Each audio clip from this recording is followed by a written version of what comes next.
100కు పైగా దీర్ఘకాలిక సమస్యలకు ఎటువంటి ఆపరేషన్ దుష్ప్రభావాలు లేకుండా హోమియోపతి చికిత్స.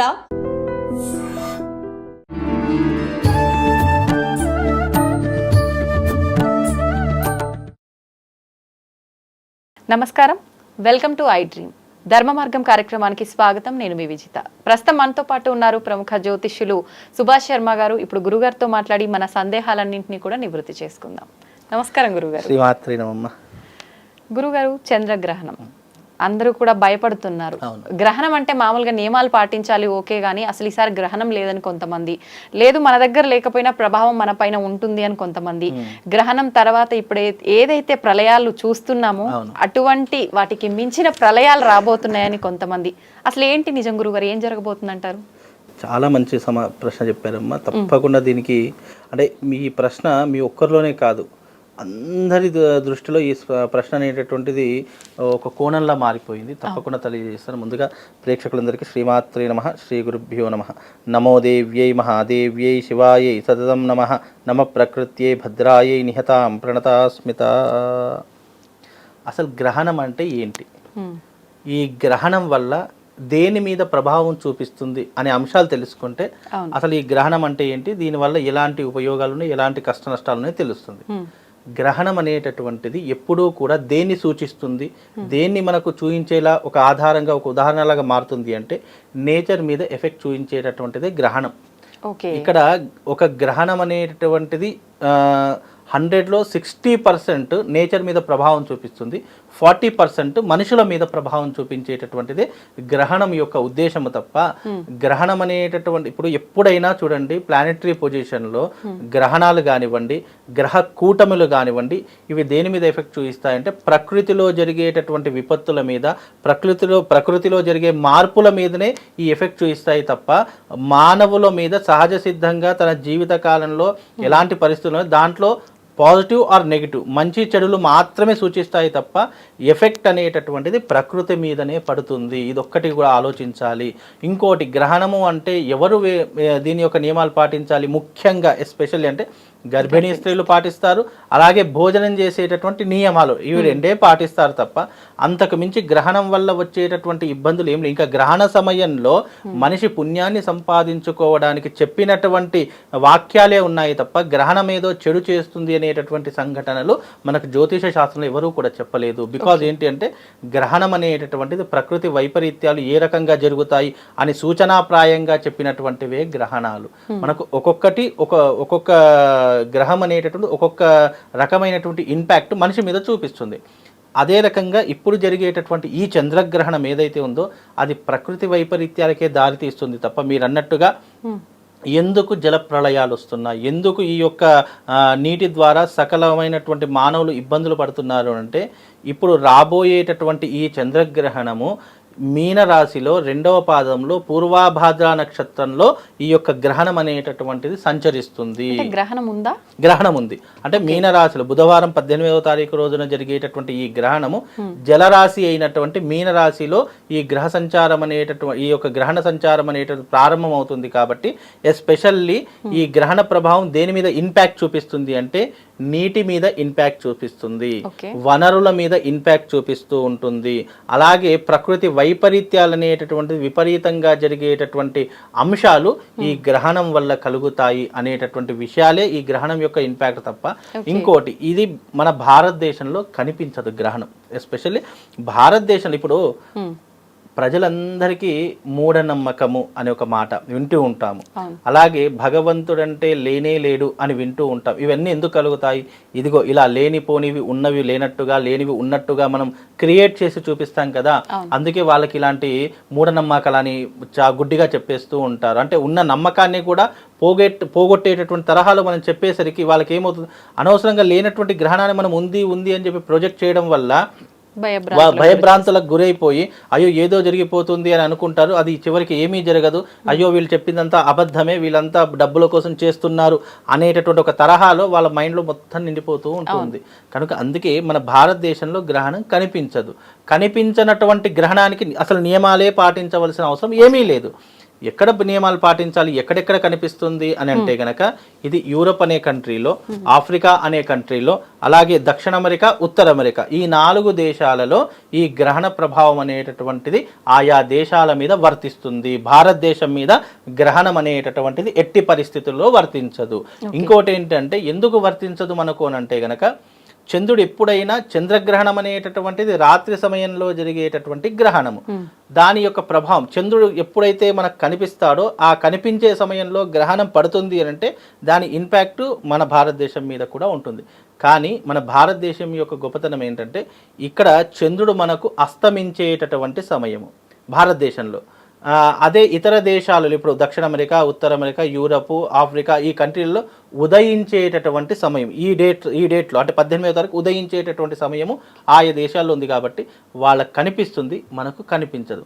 మనకు కనిపించదు కాబట్టి నియమాలు పాటించాల్సిన అవసరం లేదు. కాకపోతే దీంట్లో ఇంకో లాజిక్ ఏంటంటే మన భారతీయులు ఆయా దేశాలలో ఉంటారు, వాళ్ళకు తెలియకపోవచ్చు. కాకపోతే సూచనాప్రాయంగా ఇప్పుడు నా బంధువులు కానివ్వండి, నా మిత్రులు కానీ, మాకు తెలిసిన వాళ్ళు కానీ ఆయా దేశాల్లో ఉన్నప్పుడు అదే ఫలానా ఈ రోజున ఎవరైనా వాళ్ళ ఇంట్లో గర్భిణీ స్త్రీలు ఉంటే అంటే గర్భవతులు ఉంటే లేదా ఏదైనా తినేటటువంటి విషయాలలో మనం భోజనం చేసేటటువంటి నియమాలు కూడా పాటిస్తుంటాయి కాబట్టి ఆ నియమాలు వాళ్ళకు సూచనాప్రాయంగా తెలపడానికి వాళ్ళకు తెలియజేయడానికి మాత్రమే ఈ గ్రహణం గురించి చెప్తున్నాము తప్ప మన భారతదేశంలో గ్రహణానికి సంబంధించిన సూచికలు ఏమీ లేవు, మనకు కనిపించదు, మనం పాటించవలసిన అవసరం కూడా ఎస్పెషల్లీ ఏమీ లేదు.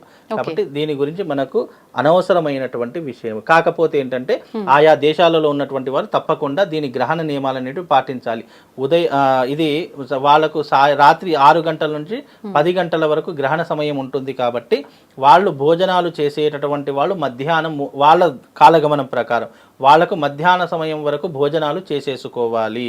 ఆ తర్వాత ఎవరైతే గర్భిణీ స్త్రీలు ఉన్నారో ఆ గర్భిణీ స్త్రీలు ఒకే దగ్గర పడుకొనే ఉండాలి. అటు ఇటు తిరగడం కానివ్వండి, బయటకు వెళ్ళడం కానివ్వండి, అలాంటివి ఎట్టి పరిస్థితుల్లో చేయకూడదు. ఎందుకంటే గ్రహణ ప్రభావం దాని నుంచి వచ్చేటటువంటి నెగిటివ్ ఫోర్స్ ఏదైతే ఉంటుందో ఆ నెగిటివ్ ఫోర్స్ గర్భస్థ పిండం మీద పడి పుట్టబోయేటటువంటి బిడ్డల మీద ఏదైనా ఎఫెక్ట్ చూపిస్తుంది అనే ఒక భయంతో ఆ గర్భిణీ స్త్రీలను ఒకే దగ్గర కూర్చోమని చెప్తాం. అందుకే ఈ గ్రహణ సమయంలో ఎస్పెషల్లీ వాళ్ళు గర్భవతులు ఆ దేశాలలో ఉన్నటువంటి వారు దాని కాలగమనం ప్రకారం వాళ్ళ టైం సెన్స్ ప్రకారం వాళ్ళు జాగ్రత్త తీసుకుంటే సరిపోతుంది. మన భారతదేశానికి గ్రహణం వర్తించదు కాబట్టి మన నియమాన్ని కూడా పాటించవలసిన అవసరం లేదమ్మా. ఓకే, ఇదంతా అపోహే 100%. ఎందుకంటే లేనటువంటి గ్రహణానికి నువ్వు నియమాలు పాటించాలి లేదా నువ్వు ఈ దేవతార్చన చేసుకోవాలి అనడం అనేటటువంటిది మూర్ఖత్వం. అంటే లేకపోయినా ప్రభావం అయితే ఖచ్చితంగా ఉంటుంది. ముఖ్యంగా గర్భిణీ స్త్రీలకు మాత్రం ప్రభావం ఉంటుంది, వాళ్ళు మాత్రం నియమాలు పాటించాలని కొంతమంది చెప్తున్నారు. ఇక్కడ మన క్వశ్చన్లోనే గ్రహణమే లేదు అని అన్నప్పుడు నియమాలు ఎట్లా పాటిస్తాము? లేదు అన్నదాన్ని మళ్ళీ ఉన్నది ప్రభావం పడుతుంది అన్నప్పుడు నువ్వు మొత్తం నియమాలు పాటించాలి. ఇక్కడ క్వశ్చన్ ఒకటే, ఉంది అని అంటే గనక నువ్వు నియమాలు పాటించాలి. మన భారతదేశంలో కనిపించదు గ్రహణము, లేదు అని మనమే చెప్తున్నాం. మరి లేదు అన్నదానికి ఉన్నది అని చెప్పి మనం ఎలా వాదిస్తాం చెప్పండి?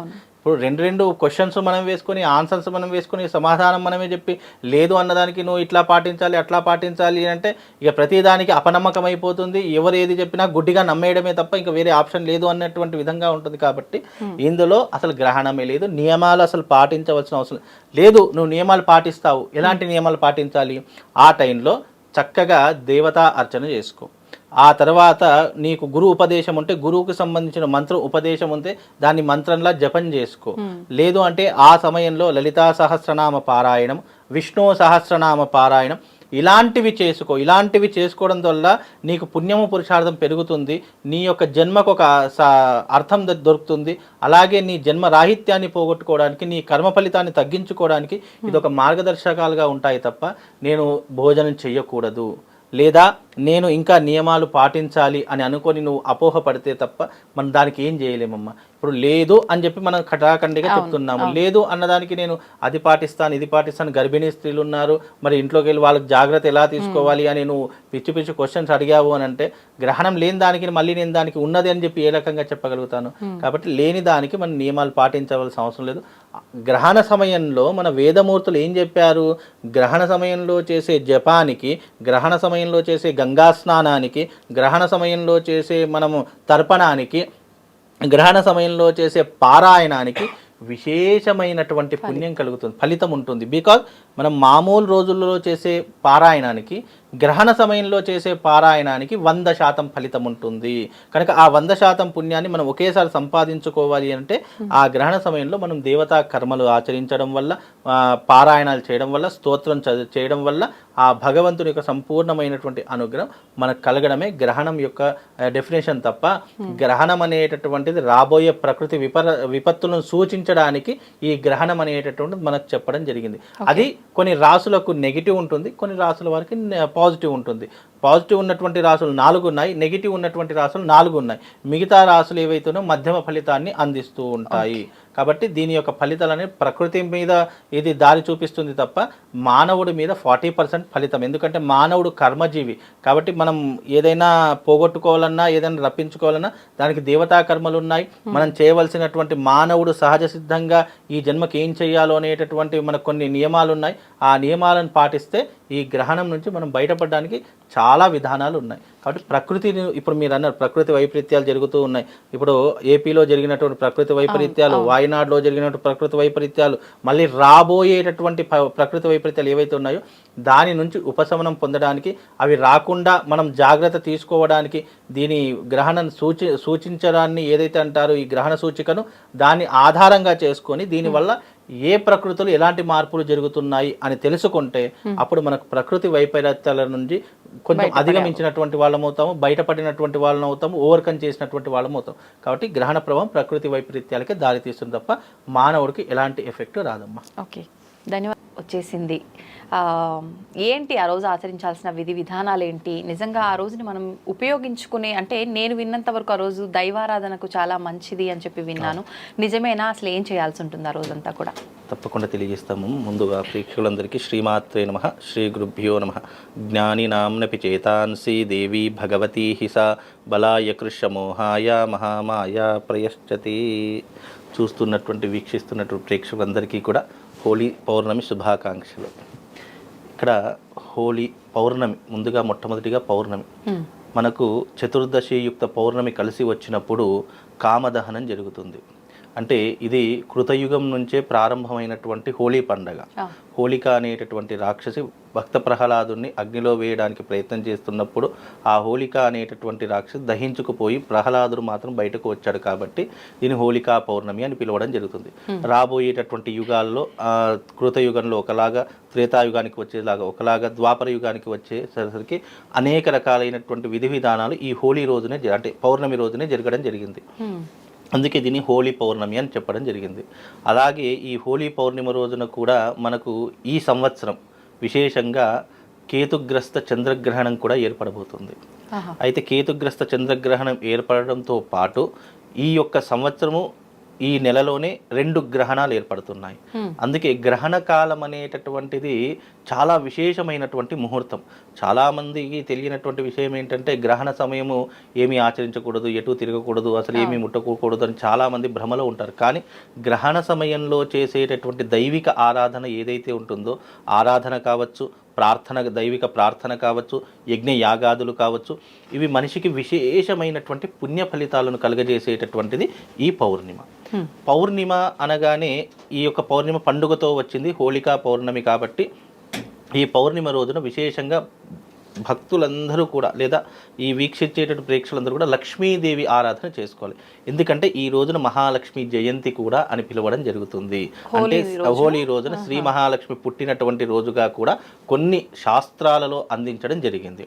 కాబట్టి ఈ యొక్క రోజున ఏ దేవతను ఆరాధించడం, శ్రీ మహాలక్ష్మిని ఆరాధించినటువంటి వారికి లక్ష్మీ కటాక్షంతో పాటు అఖండ ఐశ్వర్య ప్రాప్తి కూడా కలుగుతుంది. అందులోనూ ఈ చంద్రగ్రహణం కన్యా రాశిలో ఏర్పడడం జరుగుతుంది. కాబట్టి మొట్టమొదటిగా కన్యారాశి వారు ఈ యొక్క గ్రహణ కాలంలో తప్పకుండా అమ్మవారి యొక్క ఆరాధన చేసుకోవాలి. అలాగే మేషరాశి వారు ఈ అమ్మవారి యొక్క ఆరాధన చేసుకోవాలి. అలాగే కర్కాటక రాశికి అధిపతి చంద్రుడు అవుతాడు కాబట్టి ఈ గ్రహణం చంద్రగ్రహణం కాబట్టి కర్కాటక రాశి వారు ఈ 3 రాశుల వారు తప్పకుండా ఈ యొక్క గ్రహణ కాలంలో శ్రీ మహాలక్ష్మిని ఆరాధించడం ద్వారా మీకున్నటువంటి ఆర్థికపరమైనటువంటి ఇబ్బందులన్నీ కూడా తొలగిపోతాయని ధర్మశాస్త్రం. ఏ సమయంలో గురుగారు ఈ గ్రహణ సమయము మన భారతదేశంలో కనిపించదు, కానీ పద్ధతులు మాత్రం పాటించాలి. ఎందుకు అని అంటే గనక ఇప్పుడు రాబోయేటటువంటి గ్రహణము ఏదైతే ఉంటుందో అది భూమి మీద ఎంతో కొంత, అది ఎక్కడ గ్రహణం సంభవించినా భూమి మీదే సంభవిస్తుంది. భూమి లేకుండా ఎక్కడైతే ఉండదు కదా, కాబట్టి భూమి మీద ఆ యొక్క గ్రహణ ప్రభావం ఉంటుంది. కాబట్టి భూమి మీద ఉండేట ప్రతి ఒక్కరు కూడా పద్ధతులు అయితే పాటించాలి. ముఖ్యంగా గర్భిణీ స్త్రీలు పాటించాలి, చిన్నపిల్లలు పాటించాలి. అలాగే ఇంట్లో ఉన్నటువంటి నిల్వ ఉన్నటువంటి పదార్థాలను తినకుండా ఉండాలి. ముఖ్యంగా ఆ సమయంలో దైవిక ఆరాధన కావచ్చు, దైవిక భక్తితో చేసేటటువంటి పూజాది క్రతువులు కావచ్చు, ఇవి తప్పకుండా ఆరాధన చేసుకోవాలి.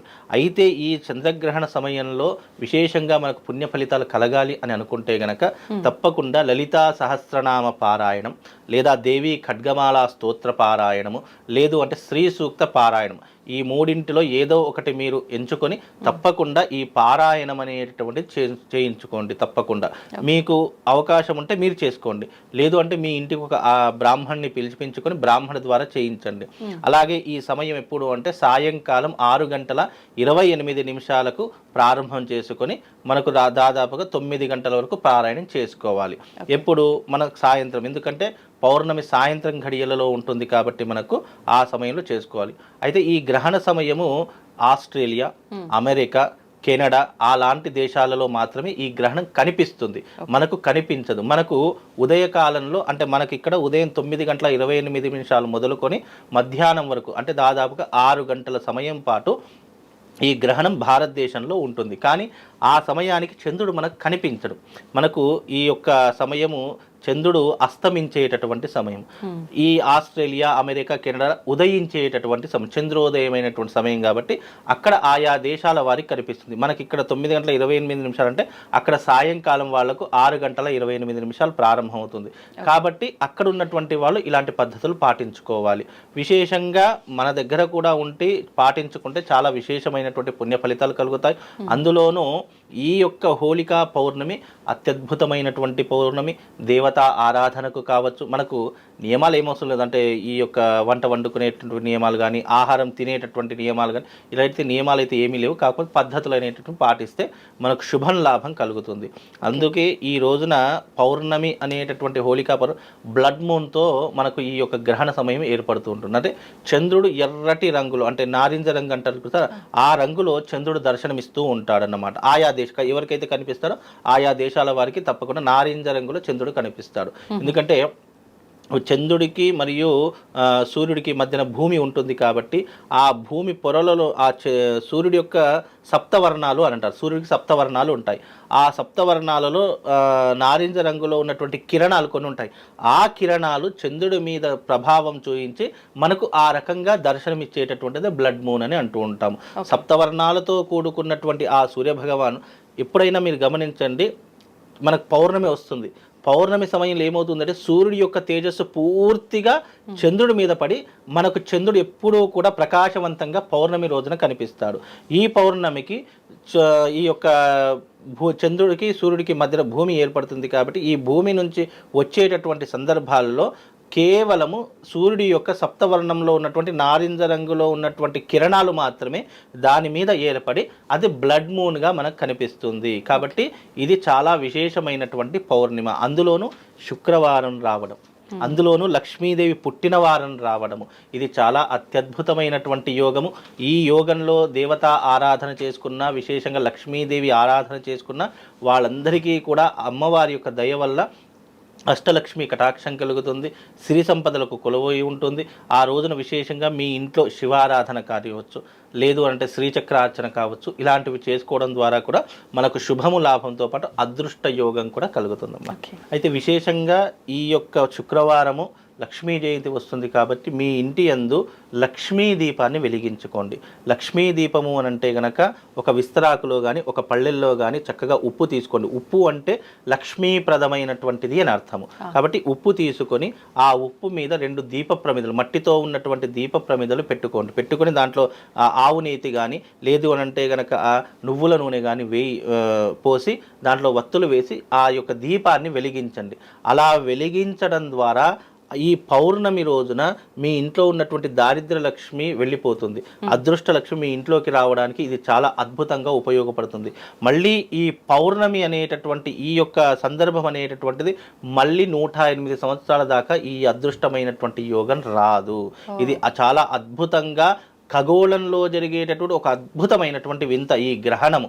కాబట్టి ఈ గ్రహణ సమయంలో చేసేటటువంటి ఈ యొక్క రెమెడీ మీ జీవితాన్ని అద్భుతంగా మార్చేస్తుంది. కాబట్టి మీకు అప్పుల బాధలున్నా, అనారోగ్య సమస్యలున్నా, ముఖ్యంగా మీకు ఆర్థికపరమైనటువంటి ఇబ్బందులున్నా ఈ యొక్క విధానాన్ని తప్పకుండా ఆచరణ చేసుకోండి. అదే రకంగా మీ ఇంట్లో బీరువాలో వీలైతే గోమతీ చక్రాలను మీ ఇంట్లో ఒక ఎర్రటి చిన్న బ్యాగ్ వేసుకొని అందులో 11 గోమతీ చక్రాలు వేసుకొని మీ బీరువా లాకర్లో కానీ మీరు డబ్బులు దాచుకునేటటువంటి ప్రదేశంలో కానీ ఆ యొక్క గోమతి చక్రాలు పెట్టుకోండి. దీని ద్వారా మీకు అష్టలక్ష్మి కటాక్షంతో పాటు సిరి సంపదల యోగం కూడా కలుగుతుందని శాస్త్రవచనము. ఇది చాలా అద్భుతమైనటువంటి రోజు. ఈ మాసంలో పాల్గొన మాసం మనకు ఈ మాసము ఆఖరి మాసము. 12 మాసాల్లో పాల్గొన మాసం ఆఖరి మాసం కాబట్టి మళ్ళీ మనకు కొత్త సంవత్సరం ఉగాది ప్రారంభమవుతుంది. విశ్వవసు నామ సంవత్సరం కాబట్టి తప్పకుండా ఈ ఆఖరి మాసంలో మీరందరూ కూడా ఈ యొక్క యోగాన్ని అనుభవించేటటువంటి ప్రయత్నం చేసుకోండి. తప్పకుండా లక్ష్మీదేవి ఆరాధన చేసుకొని నేను చెప్పినటువంటి విధంగా చేసుకోండి. తప్పకుండా మీకు శుభము లాభము 2 కూడా కలుగుతాయమ్మా. చాలా మంచి విధానాన్ని తెలియజేశారు గురుగారు. ధన్యవాదాలు.